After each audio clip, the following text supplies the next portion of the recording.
Good afternoon again, everyone. I'm here. We have the school teacher with us.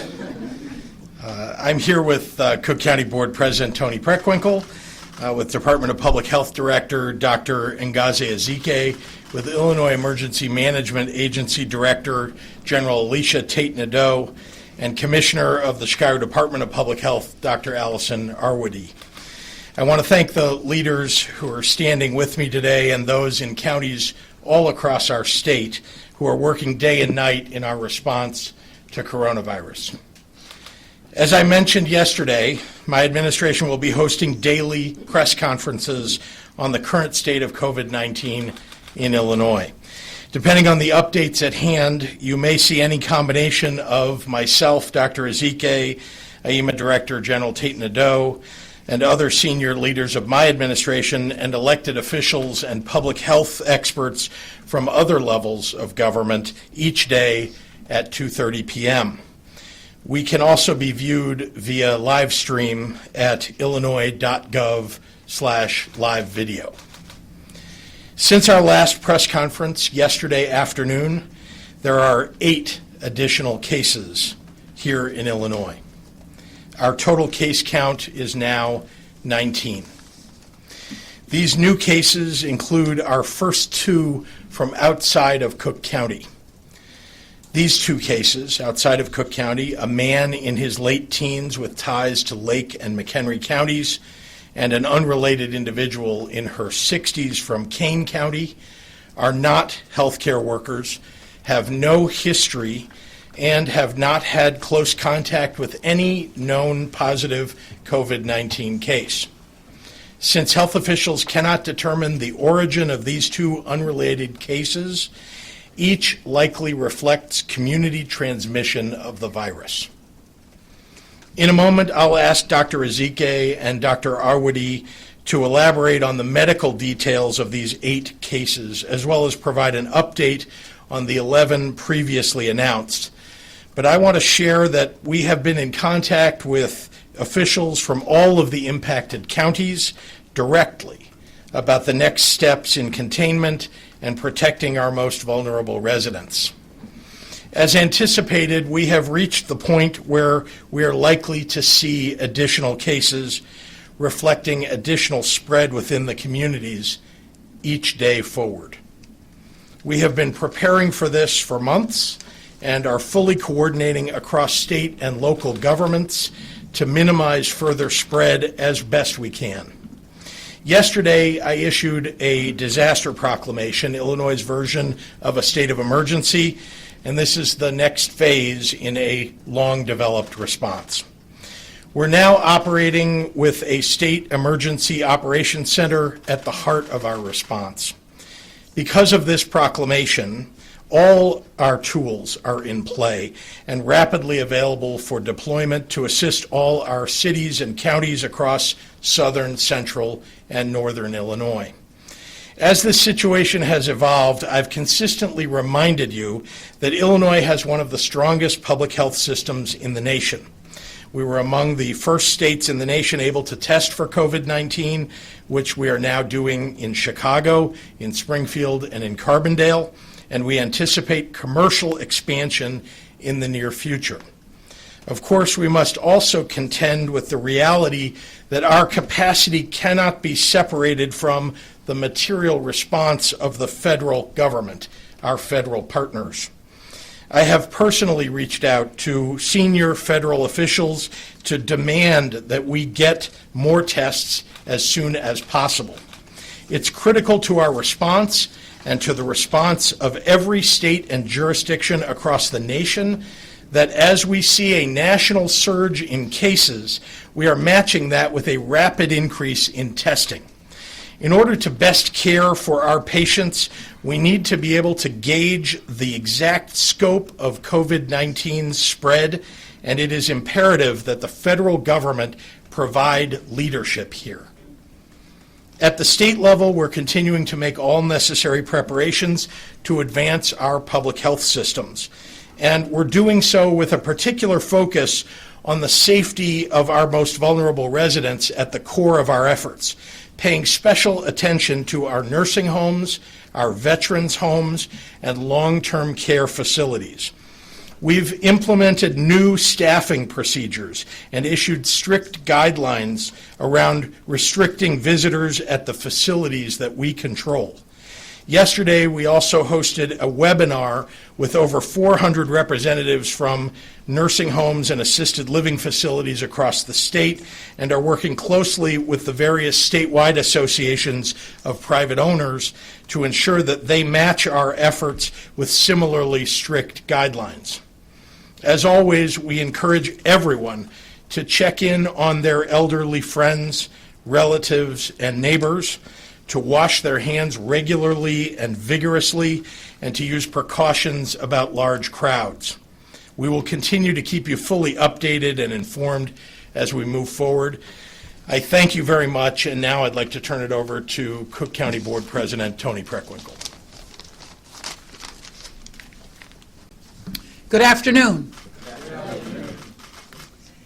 I want to thank you, Governor Pritzker, for your attention to ensuring that our residents stay informed on the latest information about COVID-19.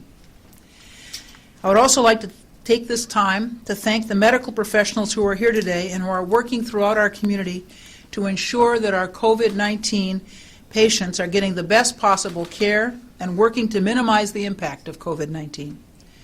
They are on the front line, ensuring the health and well-being of our residents and visitors. Cook County's Department of Public Health, under the leadership of Dr. Mason, who is with us today, is tracking and identifying all the potential contacts of the latest cases. They're working diligently to provide assistance to hospitals to manage these cases. I'm grateful for their efforts. I want to ensure that my administration is doing all we can to support them in their work. That's why Cook County joined the state of Illinois today in signing a proclamation building on our coordinated and collaborative approach to COVID-19. This proclamation is proactive. It's a measure giving the county officials another operational tool in our continuing response efforts. It will allow us to access funding and support from the federal government when additional resources are necessary and funding is made available. As always, I encourage our residents and visitors to listen to the guidance of health professionals. We want you to have accurate and actionable information. Our ultimate goal is your health and safety. With that in mind, I now welcome Dr. Ezike to make remarks. Thank you, President Preckwinkle. As has been mentioned, we do in fact now have 19 cases of COVID-19 here in Illinois, and unfortunately we expect and anticipate more. We are reporting the first cases outside of Chicago, outside of Cook County, both the Kane County resident in her 60s and a McHenry County resident in his late teens. Neither have a travel history to affected countries or close contact with a known COVID-19 case based on our preliminary investigations, but the investigations are still ongoing. Public health officials are investigating the travel history of all the new cases, as well as any known close contacts with a known case. So all the new contacts, all the new cases are in isolation, either at home or in a hospital, and are doing well. There are indications that some of these new cases may have acquired the virus within the community, and we are diligently pursuing that information. Public health officials will reach out to any close contacts of these cases as quickly as possible. Yes, I know people will be concerned that they see a youth in this new identification of cases. Although we do have younger individuals, based on what we've seen in other countries, the virus appears to show more severe illness in older adults. For this reason, we are asking our older adults to limit their activities in the community, especially large indoor events. We are also recommending long-term care facilities and nursing homes to restrict visitors under the age of 18 and those with obvious colds, influenza, or potential COVID-19 infection. Staff should also be screening all employees as they come in for symptoms of fever before starting their shifts. As we have been saying for days, even weeks, we want everyone to start thinking and preparing now for the virus to circulate more widely in the community. Social distancing will be important to slow and reduce and dampen the effect in our community. This may include canceling large events. It may include limiting going out in the community. Working from home, if possible with your job, is another option that might be employed. Spread in the community, similar to what we've seen around the world, will definitely cause disruption to our daily lives, so we can minimize that by putting some plans in place. So we want people to think now about how that will look in their daily lives or in their homes and communities. Resources to help you plan some of those contingency plans are found on the IDPH website at dph.illinois.gov. Again, our 3 laboratories here in Chicago, Springfield, and Carbondale continue to test for COVID-19, and we are looking both for individuals who are symptomatic and meet our PUI, persons under investigations definition, but also collecting samples from the 15 surveillance hospitals across the state. Local health departments are not able to provide testing for COVID-19. So please contact your healthcare provider if you have questions or concerns about a possible exposure for yourself or a loved one. We do encourage people with general questions about COVID-19 to call our hotline. That number again is 1-800-889-3931. This hotline, however, is not to assess a person's individual symptoms. So again, if you have symptoms or you think you've been exposed, please contact your own healthcare provider. As the governor already stated, the state of Illinois will continue to use every resource, every single tool available to respond to this situation, and we will continue to work in lockstep with our local health departments and other state agencies to effect the best possible result for the people of Illinois. We will continue to keep you abreast of all positives as we learn them, and in the meantime, please don't get tired of hearing this. We're continuing to recommend the everyday health actions to help prevent yourself and others, especially our most vulnerable people, from becoming ill and spreading germs. So continue to wash your hands, cover your cough and your sneeze, stay home when you're sick, disinfect surfaces that are touched frequently. As mundane as this sounds, this will help dampen the overall effect of this virus in our state. And with that, I will turn it over to Dr. Arwady. Thank you, Dr. Ezike. Hello, my name is Dr. Allison Arwady. I'm the Commissioner at the Chicago Department of Public Health. And I'm here on behalf of Mayor Lightfoot, who I have been in very constant contact with about this situation. So as you've heard, there have been more cases identified in Illinois and in Chicago. As opposed to getting into the details of each case, what I actually want to take some time to do is to put this in context. You've just heard from Dr. Ezike some really good recommendations about things that we want everybody doing here in Chicago. But I want to focus even more specifically on our vulnerable populations. You heard me say yesterday that we're making already recommendations that people who are over the age of 60 and people with underlying conditions, that's heart conditions, lung conditions, diabetes, people with immune system problems, people who are undergoing treatment for cancer. We really want those folks not attending large gatherings. Someone who is over 60 and is otherwise in good health can make decisions about that. The age, especially people who are over 80 or over 90, where we really look at the data, that's where we start to see much more both severe illness and the potential for death. But certainly the risk does start to increase over the age of 60, and so people combining age and people with underlying conditions is where we want to think about that. So I do also want to talk in a little more detail about some practical things, both that you can do at home and that the City of Chicago is doing to help you understand what it means to think about vulnerable populations and how to protect them. So in addition to the general advice that Dr. Ezike gave, I want to let folks know that now is the time to work on getting any underlying conditions that you may have into the best possible shape that they can be.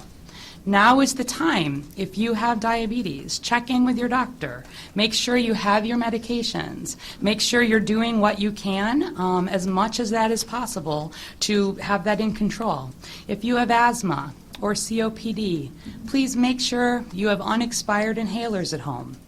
This is not thinking about causing panic. It's thinking about, as we potentially see additional spread of this disease, we don't want people coming into the medical system who don't need to be there. And so now is the time where you have chronic conditions to be thinking about having medications available at home, talking to your doctor about having your prescriptions in place. Can you get your prescriptions delivered? Is that a way to have that set up? Are there ways to think about how you get the basic things that you need, especially if you fall into those high-risk groups, without needing to go out as much? This is not a recommendation for people over 60 or anybody with underlying conditions to stay at home and not to leave. This is about thinking ahead, doing what you can to have the things in place to allow you to be healthy, avoiding these large gatherings.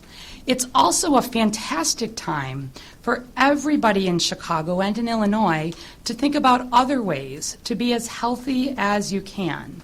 So, for example, thinking about things like getting enough sleep, eating healthily, drinking enough water, those are things that build healthier immune systems.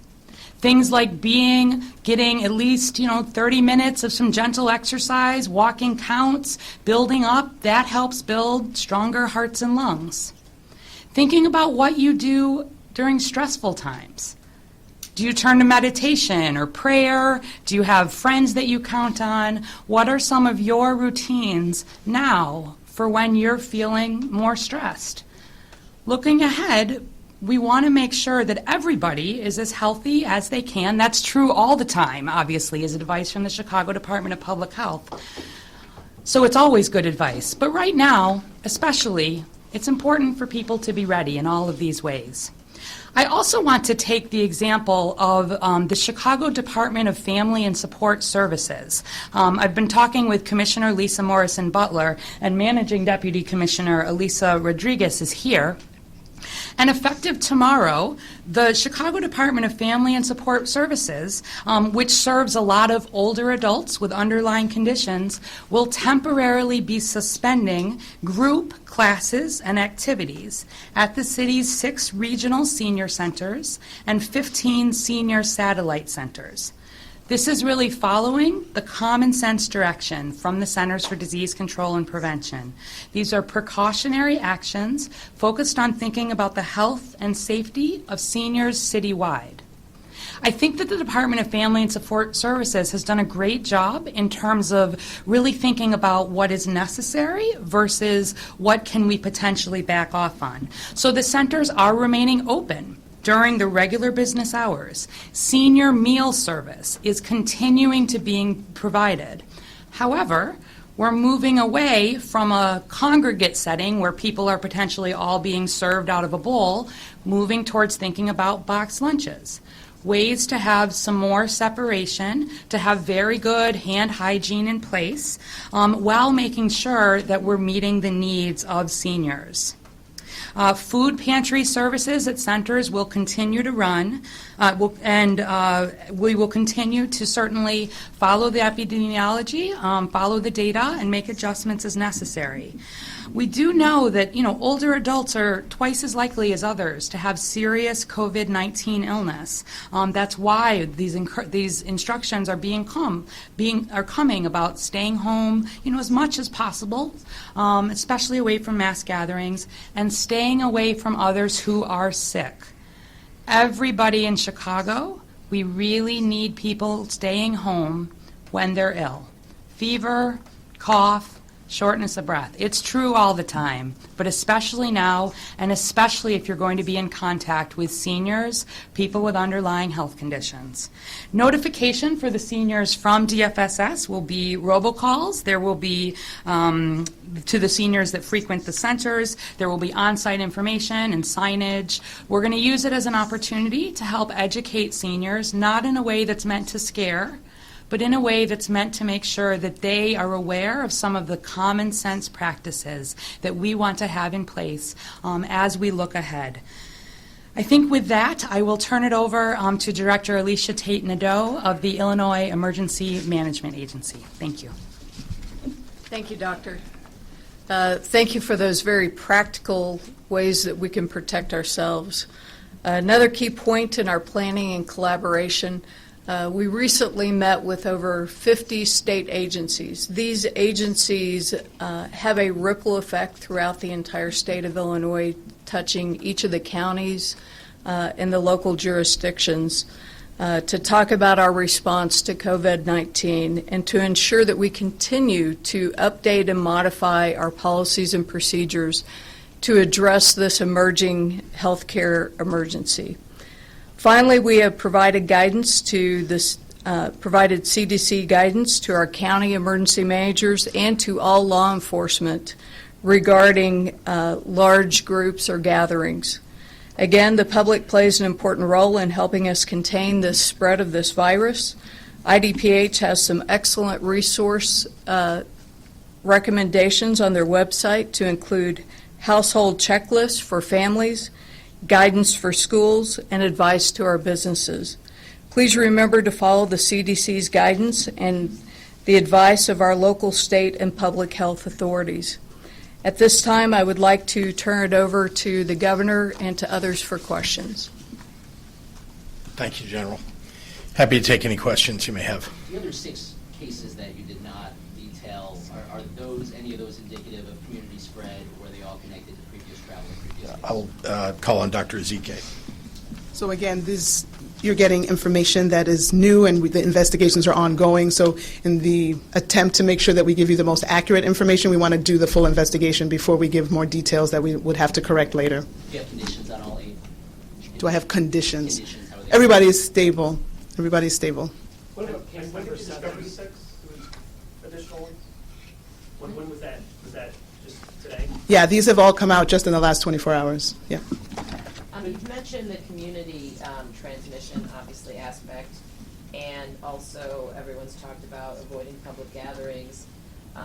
Does anyone here have thoughts about 2 things? One, the upcoming St. Patrick's Day celebrations, parades, and whatnot, and if there needs to be any government intervention or as to whether or not those should continue. And then number 2, polling places are starting to withdraw from being polling places, and what concerns do you have both from a health and also a democracy standpoint if some of these places are shutting down?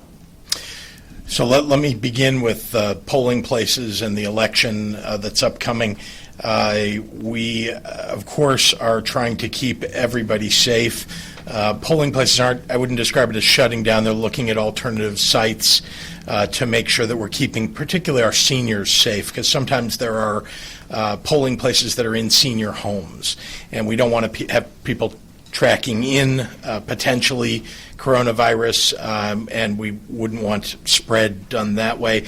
There's work being done even now with the boards of elections. And let me say not just about the Chicago Board of Elections, but as you know, we have 108 boards of elections, 102 counties across the state, and so we are in communication with them. And I think I know you were here yesterday when I was talking about Quincy, where they've successfully found another location for that, which was that polling place was actually in the Veterans Home originally.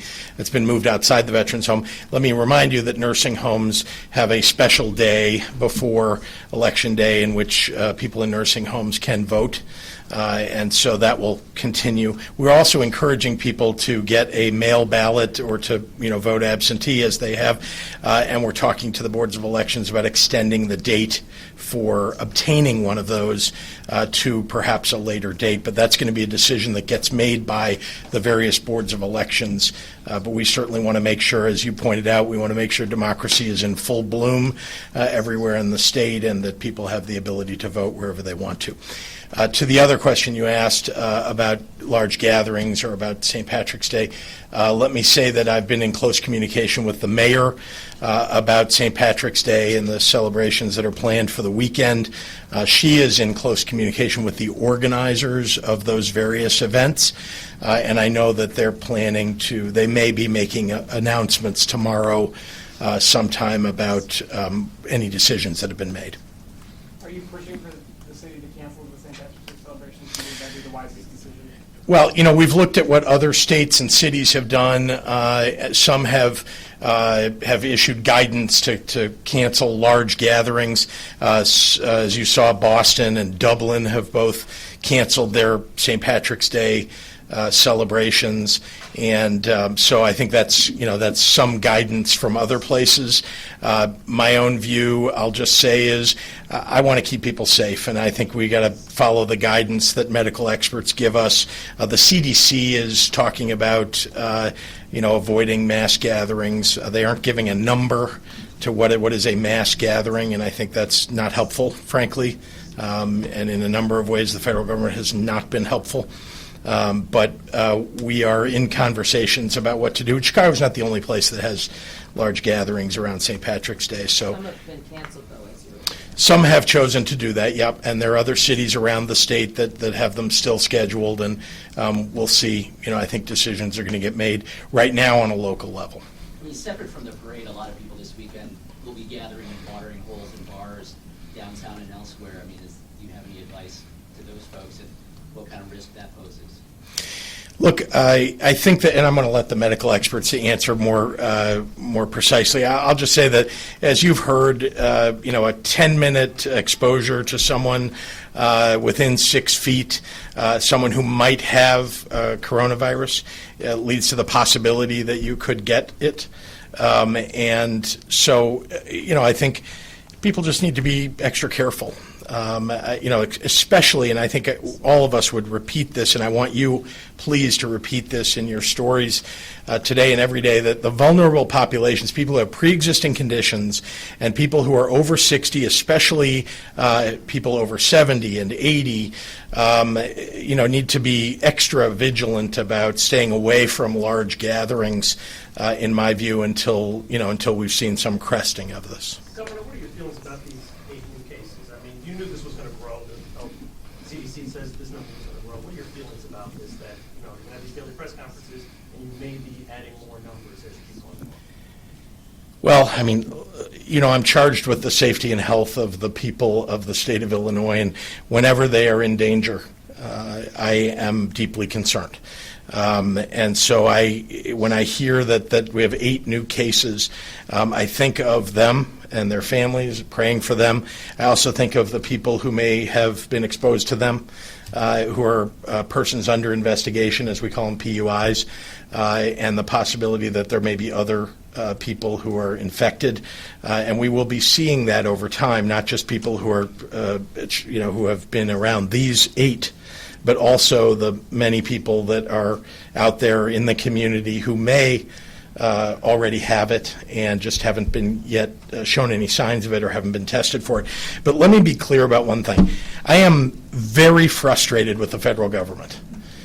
We have not received enough tests. We have tests, we are testing, but we would like to be able to test anybody that shows signs that they need to be tested, and anybody who would like a test. And we've been told now for days and days and days, indeed weeks, I would argue, that their commercial labs will be coming online. I was just told earlier today, commercial labs will be coming online within days. Once again, I've been told the same thing again. We haven't seen it. And we know that the federal government, I think all of you have seen these stories, the federal government passed up the opportunity to use the testing that was already developed in Europe and in Asia, in Korea, that is now being used on hundreds of thousands, in fact, millions of people. We could have been using that weeks ago here in the United States. I don't know why the federal government chose to go its own direction. It says that it's got a test that's on the verge of being able to be used by millions of people. It's been too long already, and I am, like I said, I'm frustrated. Governor, if this continues to get worse, as people seem to think, are hospitals in the state prepared? I heard that there are only a certain number of ventilators that are available if there could be a medium on them. Well, we've been, like I said, we've been trying to maintain our position ahead of this for some time now. We've been identifying all of the available beds. We've been identifying all of the available quarantine rooms and making sure that we're activating and identifying facilities that we could use if we had a large number of people that needed to be self-isolated. And so we've been working hard. We're going to continue to work hard on that. We believe that we have the resources that we need for now. But again, the proclamation that I made yesterday is another way for us to get ahead of this, to get resources from the federal government to help us, epidemiologists and so on, equipment, personal protection equipment, as well as ventilators like you're talking about. These are all things that the federal government can help us with. We have done a good job of accessing stockpiles that we had in the state, but we also needed to access the national stockpile. The strategic national stockpile, as it's referred to, so that we have the PPE that's necessary to keep our healthcare workers safe. Governor, does the risk still remain low to the general public? Are we still able to say that the risk remains low? Well, you've not heard me repeat that in the last couple of days. Look, you know who the vulnerable populations are. And so the risk is obviously not low for the vulnerable populations, and that is what I want to emphasize to you. We all need to check up on people that we know that are older, especially those who are infirmed and older, and immunosuppressed and other conditions. I was speaking to one of the legislators this morning who has a daughter who has diabetes, and that means that she's got a compromised immune system. I'll let doctors describe the condition better, but suffice to say that everybody that falls into those categories, for those people, I want them to pay special attention. I want their relatives to pay special attention to stay safe. Are any of these new cases nursing home residents, and do we have an update on the gentleman who yesterday was in Sirius? I'll hand it over to Dr. Ezike, who knows all the cases. Thank you for that concern for the nursing home population. We don't have a nursing home resident right now, but and our patient that we referenced that was ill is still ill, and so our thoughts and prayers go out to that patient and all the patients. I know behind these numbers are actual people who are scared and don't know what's going to happen to them. They have family members who are in that same boat. They're also carrying some of the burden of worrying about who they may have caused to be infected despite not wanting anything like that to have happened. So I want us to be very sensitive to the fact that these are not just numbers but actual people, and we need to also please understand why we try to use such caution in terms of identifying locations and exactly how old, because really de-identifying them and making their actual name or residence known would be detrimental. We don't want stigmatization for people who are already fighting off illnesses that they're worried about. We don't want to now add the situation where they have to fight off press and cameras in front of their home as they're trying to recover. So I hope that we will also keep that top of mind. That's Dr. still a Ezike. technically serious condition? You say serious condition. Dr. Ezike, is there a concern that there is enough capacity within the healthcare hospital system? I mean, you're asking, you and Dr. Arwady are asking healthy people to try to get help. You're moderately healthy people who have underlying conditions to try to take their meds to make sure that there is enough capacity. What is the level of concern in terms of the burden of this virus on the system? I mean, you just have to look at the news to see what the burden is across the countries of this world. And so being concerned that we will not somehow be immune, we know that this is going to spread. We're probably not at the peak now. And so, again, everything that we do now will help determine how high that peak gets. So people keeping themselves healthy now so that they can minimize the number of cases that we deal with so that we don't get close to a point of overwhelming our hospitals. Yes, we're keeping track of how many ICU beds are open, how many negative pressure rooms are open. We want to make sure that we don't get close to that, but to do that we need everybody's participation. Everybody keeping themselves well keeps a hospital bed open for someone who couldn't succeed in keeping themselves well. Anybody who is ill and doesn't go to visit somebody in a nursing home or in a hospital and now spread it to other people has now helped not increase the burden on the healthcare system. So really our everyday practice of washing our hands so that we don't develop a mild illness that we could transfer to a susceptible population makes a big difference in figuring out how bad this peak is going to get. So please, everybody, take your own personal steps to make sure that we dampen or mitigate or minimize the overall effect of this virus. Doctor, sorry, of the 19, one in serious condition, and others have been stable or discharged, recovered?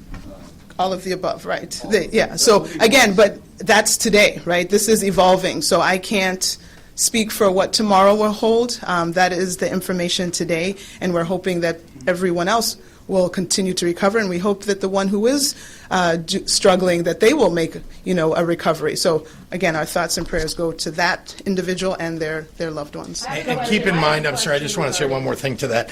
Keep in mind that several of those patients have recovered, and they've been released and they're home. And even though you all are adding up the numbers, and we're saying 19, there are several that fully recovered and went home, and a couple who've gone back to their daily lives already. And we expect that will be the case for many.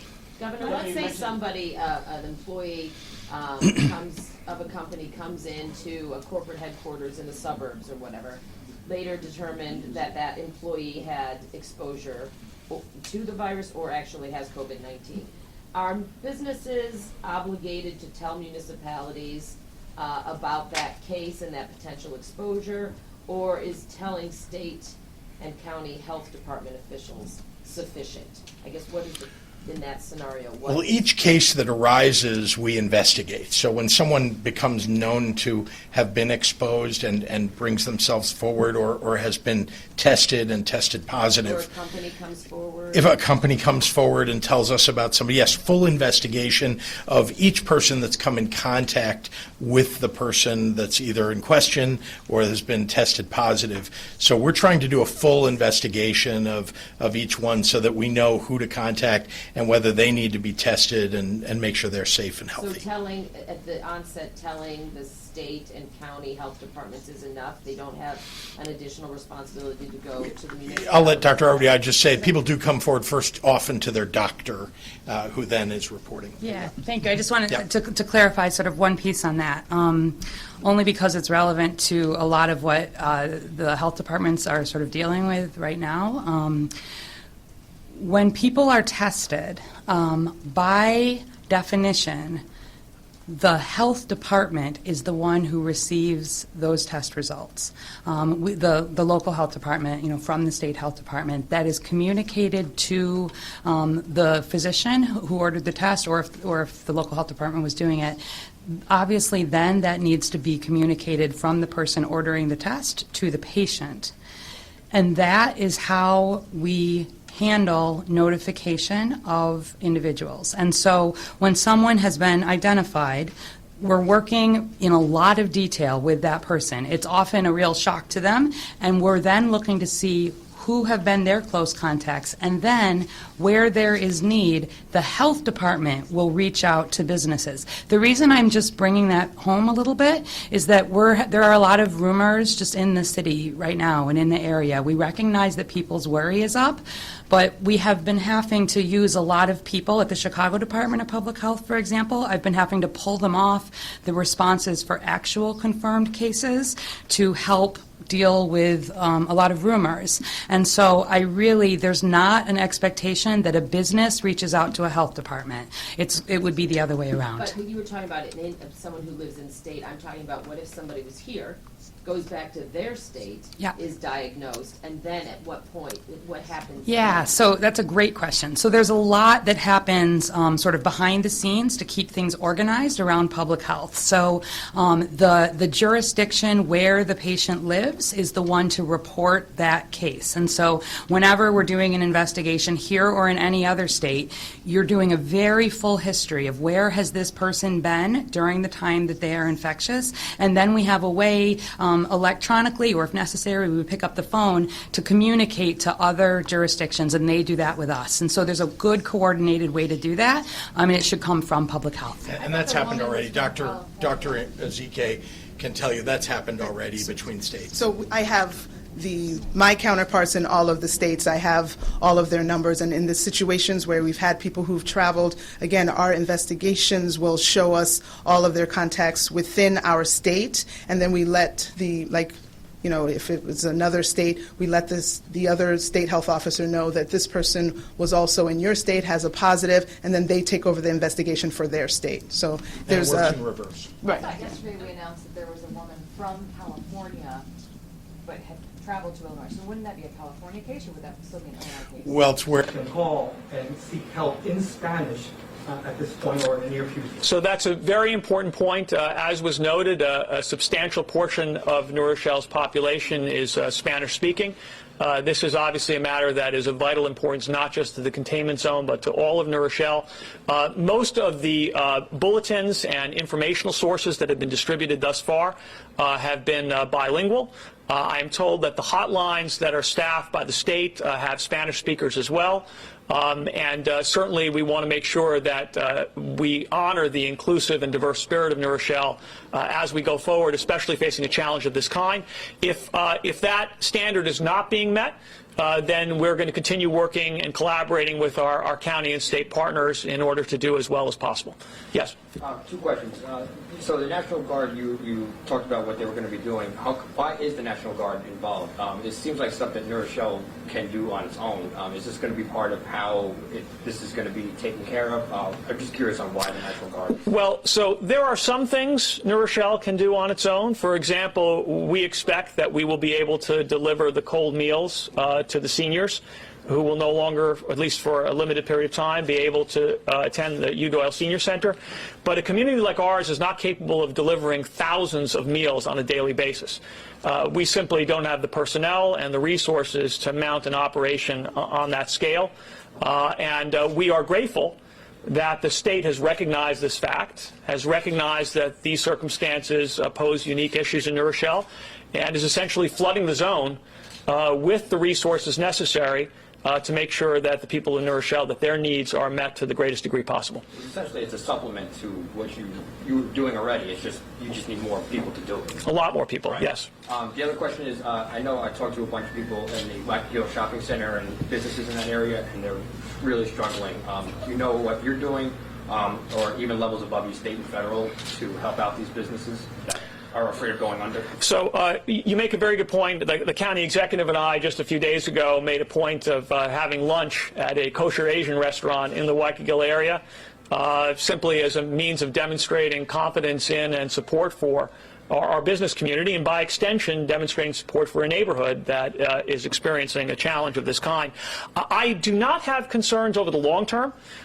We have a strong and growing economy that is bolstered not only by small businesses but by a dramatic revitalization that is occurring in our downtown area. There is no doubt, however, that in the short term, some businesses are suffering, and we do not have the kind of resources or programmatic capacity to provide small business assistance for a small municipality like New Rochelle. I know that New York City is looking at measures that may be helpful, and it is among many, many items that I know we'll be discussing with county and state authorities as we move forward. Okay, so you're in contact with, state and federal people that might be able to help them out at this point, nothing at this point? Nothing specific at this point. So to put a final point on it, you're saying people shouldn't worry when they see the National Guard. Correct. Look, I want to be real about this. When you see someone from the National Guard on your street or outside your home, it is natural and human to find it somewhat unsettling. Because it's a visible illustration that things in your community are not functioning as they ordinarily do. But I want to emphasize, the Guard is here to help us. They are here to assist with the logistics and operations that are simply beyond the capacity of any municipality the size of New Rochelle. They are not here to provide a military function. They're not here to provide a policing function. New Rochelle is not on martial law. There is no exclusion zone. There is no quarantine zone. No one is prohibited from moving around New Rochelle.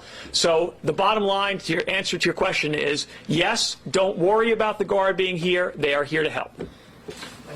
Just to follow up on the earlier comment you made, you said you wouldn't speak about the school district, but when you're talking about thousands of meals being delivered, can you clarify? Because there's a lot of kids who go to schools that are closed that get free or reduced lunches from the school district that are not going to get them anymore. So how many meals do you think they're delivering to the school kids versus people who are maybe quarantined in their homes? My understanding is that the Guard will be assisting in the delivery of meals to all students who qualify for a free or reduced meals within our public schools. Again, I would urge you to pose questions to the school district. They're in the best position to answer in an authoritative fashion, but that is my understanding. Mr. Mayor, what's the daily testing capacity of New Rochelle, and will the National Guard be assisting with that? So it's not New Rochelle's daily testing capacity. To be clear, it's the state's testing capacity. The last I heard, there was an ability to test several hundred during the course of the day. The governor announced earlier that Northwell will be establishing operations in New Rochelle with automated testing, which should augment the testing capacity. But I would urge you to speak directly with state officials because they are the ones who are most knowledgeable about that issue. Mr. Mayor, what happens after the 2 weeks are over? Does everything go back to normal? Is it like it never happened? What's next? If I had a crystal ball 2 weeks ago, I would not have imagined myself standing at this podium reporting to you the things that I am reporting right now. We know that this is an evolving situation. It is an unprecedented situation. I think it would be foolhardy of us to make conclusive predictions about what's going to happen next. The best thing we can do is take it one day at a time, sometimes 1 hour at a time, and face it in a fashion that is calm, that is intelligent, that is cognizant of the full spectrum of public health information that we can receive, and that reflects genuine collaboration between the different levels of government that have responsibilities here. And as I said before, I think that's the way in which the people of New Rochelle have addressed this challenge and will continue doing so going forward. Yes? So at this point, have you heard from state officials when the National Guard will be arriving here? I have not heard a specific time. Again, we are speaking almost constantly. If I wasn't having this press conference right now, the likelihood is I would be on the phone with them. So even since the time I began speaking, it's possible that this story has evolved. But again, I just don't know minute by minute what may have changed. Anything else? Thank you. Thank you all for being here.